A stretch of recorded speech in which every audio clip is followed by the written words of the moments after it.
பத்துதம்மா. தீஞ்சி போனது என் முகமா, அதனால ஒதுங்குற மரத்தோரமா. இந்த வேகாத வெயிலில மூஞ்செல்லாம் வேகுதம்மா.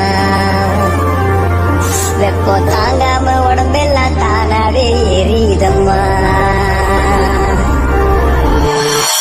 என் உயிரை திருப்பி கொடுக்கும் குளிர்ச்சி எங்கே?